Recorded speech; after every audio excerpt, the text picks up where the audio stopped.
En América Central se realizaron actos folclóricos y rituales indígenas, mientras en Europa y Estados Unidos muchos se refugiaron en montañas y en búnkeres, todo para esperar el fin del mundo. En México, cuna de estas profecías, miles de personas acudieron a las zonas arqueológicas dedicadas a la cultura maya, donde esperaban el tan anunciado fin del mundo que nunca llegó. Curiosos y turistas se acercaron hasta el monumento de Tortuguero, en el sudeste de México, donde se halló el primer jeroglífico que supuestamente hacía referencia a esta fecha. Frente a la pirámide de la Gran Plaza del Parque Arqueológico de Tikal, 560 kilómetros al norte de la ciudad de Guatemala, el festejo incluyó danzas y rituales autóctonos. Mientras en China casi 1 millar de personas fueron detenidas en una ofensiva gubernamental contra las sectas y cultos apocalípticos. La mayoría de los arrestos se produjeron en la provincia occidental china, Qinghai, pero también en Pekín, donde 17 personas fueron puestas bajo disposición judicial por difundir rumores sobre un inminente apocalipsis. Por su parte, en Gran Bretaña, cientos de personas se congregaron en Stonehenge para una fiesta de fin del mundo, mientras en todo Londres hubo actos como Club de la Última Cena, donde se ofrecía la oportunidad de degustar platos deliciosos servidos a bordo de un arca. Precisamente en Holanda, Pieter van Meer presentó su propia Arca de Noé, un bote salvavidas a prueba de catástrofes que instaló en su jardín, cuyas fotos fueron furor en las redes sociales.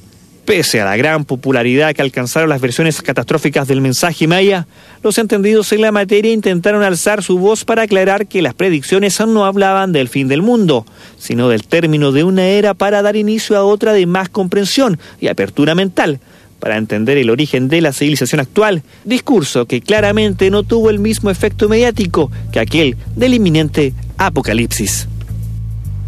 Bueno, no solo en el cristianismo, no solo en la cultura occidental hay estas visiones catastróficas. Por ejemplo, cuando los españoles matan al Inca, sus seguidores pensaron que venía la catástrofe total y no ocurrió nada. Y eso produjo un tremendo desconcierto, desmoralización. Dicen que ese tipo de fenómenos impacta tanto que termina inmovilizando a una cultura. Es decir, no son temas menores. Ahora, lo curioso es que las reacciones, a propósito de las cosas esotéricas, estamos ya con don Hugo Cepeda, teólogo, además licenciado en Derecho, académico universitario, para ponerle seriedad a esto, pero hablar de por qué ocurren estas visiones que no se van a acabar. Le voy a dar un dato nomás a don Hugo. Que fue, entre paréntesis, fue parlamentario también don Hugo, su padre es senador de la República. Don Pedro Velázquez, diputado, ingresó un proyecto de ley que sanciona con cárcel a quienes difundan una falsa alarma pública de terremoto u otro desastre natural. Incluso los llama inescrupulosos. Por ejemplo, directores de canales de televisión y radio que incentivan la aparición de estos embaucadores para abultar el rating de sus programas. Y además se le introducen 2 nuevos incisos al artículo 268 del Código Penal. Así que el que ande diciendo que el fin del mundo de cuestiones se la van a meter preso, acuérdense de mí. Bueno, pero vamos a lo nuestro. No pasó nada, pues, don Hugo. No pasó nada, pues. Usted lo había... Tal como lo habíamos conversado el otro día. Pero pasaron cosas. Fíjese que, por ejemplo, si usted va al terminal de Santiago, de buses, no hay gente. Hay muy poca gente, los buses están saliendo semivacíos y no subieron los pasajes. Eso demuestra que hay un mundo nuevo. Yo ando en metro hoy día y también casi vacío el metro. El viaje que se puede hacer en auto, también aquí dentro de Santiago, disminuyó también el tránsito, a pesar del taco que había ido el otro día con el día de la lluvia. Sí. Entonces, en el fondo, algunos efectos se produjeron, lamentablemente, por supuesto, porque desgraciadamente a lo largo de más o menos unos 2 años a esta fecha se fue formando una especie de psicosis colectiva de que sería el fin del mundo el 21 de diciembre del 2012. Incluso en Chile, ojo, mucha gente construyó estos búnkeres. Nosotros mostrábamos imágenes de Arca de Noé, que era gigantesca. Hoy día, por ejemplo, en Beijing contaban que fueron detenidas más de 1000 personas que pertenecían a una secta. En Francia había una aldea completa que esperaba el fin de los tiempos en una colina haciendo ceremoniales. Bueno, ni hablar. La aldea de Ugarat en Francia, exactamente. Sí, exactamente. Una serie de personas que iban a esperar que iban a llegar unos ovnis precisamente a salvar a todas las personas que estuviesen allí esperando este fin del mundo. ¿Por qué tanta gente de países, además, que se supone son racionalistas? Países cultos. Sin embargo, han caído en esto y la gente lo cree, pues. Es que yo creo que las emociones, Alejandro, y los sentimientos exceden muchas veces a los equipos culturales. Y por muy racionalista que sea la gente, la domina siempre una emoción que es profunda, un sentimiento que es profundo del ser humano, que es el miedo a la muerte. El miedo a la muerte solamente lo han logrado contrarrestar las religiones. O sea, las religiones le dan un sentido a la vida y le dan un sentido también a la muerte como un paso a una vida mejor. Pero en el mundo en que estamos viviendo, ya en el siglo XXI, la influencia de las religiones en este aspecto ha disminuido notoriamente. Por lo tanto, ha aumentado la angustia existencial de una enorme cantidad de habitantes del mundo. Fíjense que el sistema comunicacional moderno, esta verdadera revolución tecnológica comunicacional que ha provocado toda esta globalización, no logra responder a las situaciones existenciales y a los desafíos existenciales del hombre. El hombre sigue inquieto. ¿Por qué? Porque la ciencia jamás va a lograr conocer profundamente lo que es el alma y el espíritu del hombre. La realidad del hombre excede a cualquier esquema científico.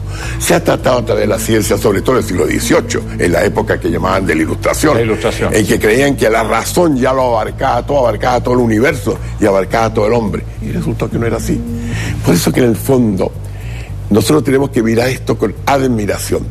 El gran filósofo alemán Kant decía: yo me admiro cuando en una noche estrellada miro el firmamento, pero al mismo tiempo, la grandeza del firmamento, y al mismo tiempo contemplo en lo profundo de mi corazón la ley moral.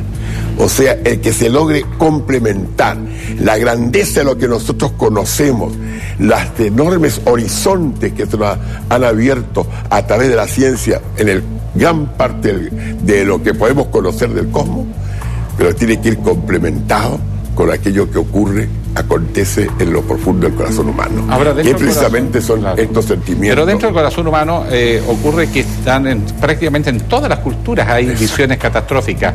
Y más aún, si vamos a la Biblia, se le atribuye a San Juan que hace pronósticos catastrofistas. Pero ¿cómo se deben interpretar, por ejemplo, usted que es teólogo, además, a la Biblia cuando hace referencia a esto? Claro. Mire, a propósito de esto, la principal referencia es por el mismo Jesucristo. Él lo establece, lo dice el Evangelio de San Mateo, capítulo 24. Le pregunta a sus discípulos: bueno, ¿y cuándo vendrá el día de su segunda venida? ¿Cuándo vendrá el fin? Y él contesta: eso no lo saben los ángeles, ni tampoco el Hijo del Hombre, o sea, él, solo el Padre. Lo que yo anuncio son los presagios, y advierto, sí, que yo llegaré como un ladrón en la noche, de improviso.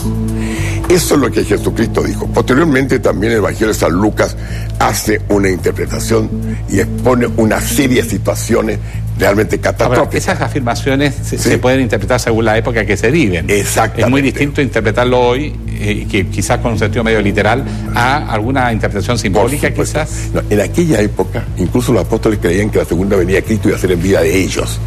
Pero evidentemente que esto es lo que se llama escatológico, o sea, se proyecta en el tiempo. Lo que se anuncia es que vendrá, pero no se fija la fecha, no se fija el tiempo exacto, sino que siempre Jesús pide de que la gente esté preparada. Es como cuando nos pide respecto a nuestra muerte individual, el estar preparado para la muerte. Y eso realmente es lo que es acuciante en el ser humano. El que sabemos que vamos a morir, o que vendrá algún día el fin del mundo, no sabemos cuánto, y no tenemos la claridad respecto de si estamos o no preparados, como Jesús dijo. Y además en otras latitudes, en otras culturas, existe lo mismo.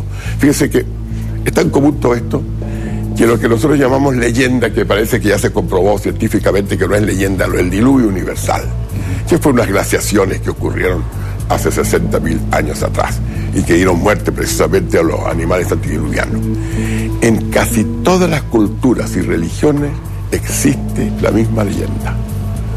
Incluso en nuestro país, en los fueguinos existe, en los mapuches, en todas las culturas, está el Perú, México, en Mesopotamia, entre los griegos.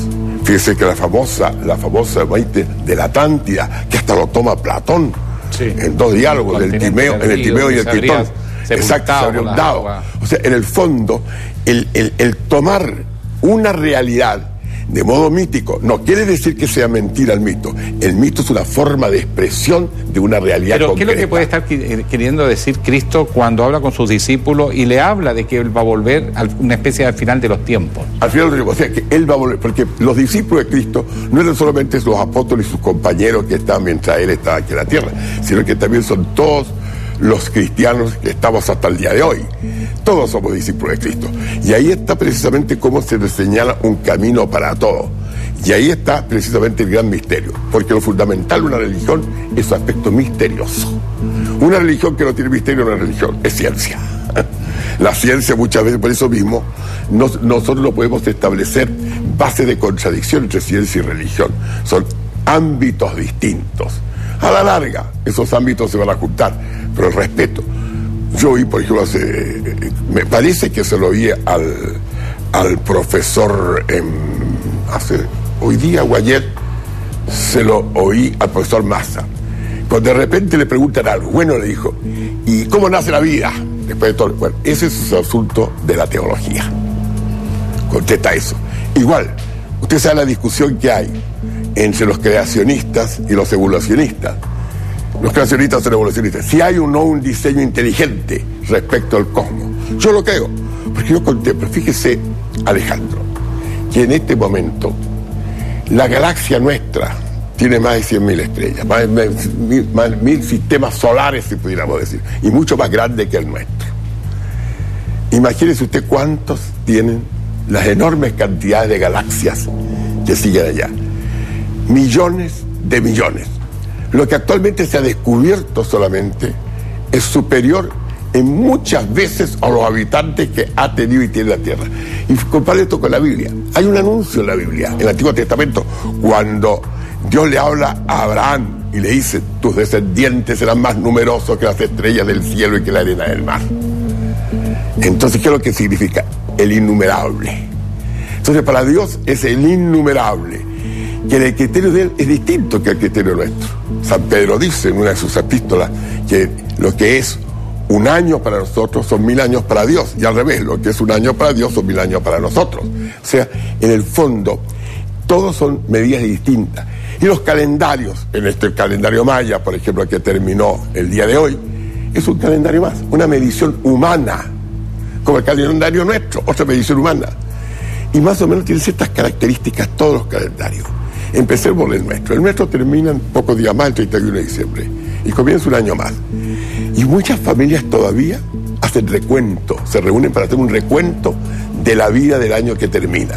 Los aspectos negativos, los aspectos positivos, las querellas, las dificultades. Y se formulan propósitos de afecto, de amistad, de amor y de unión. Siempre ocurre esto en un cambio de un año. La gente por eso salud, próspero año nuevo, feliz año nuevo. Por eso es que la importancia en nosotros del tiempo, porque el tiempo es nuestro. El tiempo es nuestro, o sea, y nosotros lo medimos de acuerdo a nuestra propia realidad humana. Ahora, los mayas sí pudieron tener este famoso calendario que se llama la cuenta larga, que son 5.126 años aproximadamente, o 25 años, y esto precisamente termina ahora, y comienza una nueva era. Y como costumbre... En la cultura maya hay escrito algo, presagiado algo que ocurría después que se cumplía esta suerte de ciclo. ¿Qué vendría? Vendría un cambio en nuestro trato precisamente con los demás seres humanos, con la naturaleza, porque ellos estaban sufriendo, y hace un tiempo ya, sequías y una grave problema que destruyeron muchos ciudades. Y además ellos no vivieron nada de esto, porque como pueblo prácticamente fueron destruidos el año 1475, varios años antes de llegar a los españoles, por las otras etnias ancestrales mexicanas. Y es por eso que nosotros encontramos de que esto se cumple. Y precisamente este es un deseo que es positivo. Por ejemplo, yo rescato todo esto. Lo que no rescato precisamente es el catastrofismo que se ha planteado. Y como a usted le consta, esto lo hemos dicho ya desde hace un tiempo, que hay que tener cuidado con todos estos anuncios que por desgracia algunas personas han hecho, donde ha habido ciertos negocios. Este asunto ya comenzó por ahí, por el año 1966. Se hizo una investigación. Y después del año 1975, un investigador norteamericano financiado por la Fundación Rockefeller llegó y hizo una serie de anuncios. Y desde esa fecha hasta ahora se han escrito más de 250 libros acerca de lo que dijeron los mayas. Y hasta el momento nosotros no sabemos prácticamente lo que dijeron los mayas o lo que se dice de los mayas. Si usted me pregunta a mí cuál es la diferencia, no sabría contestarle. Bueno, profesor, ha sido como siempre un agrado conversar con usted. Para mí, pues, Alejandro. Es interesante y empecemos una nueva vida. Una nueva vida a través, y sobre todo a través de los medios también. Bueno, ha sido un agrado conversar con el profesor Hugo Cepeda.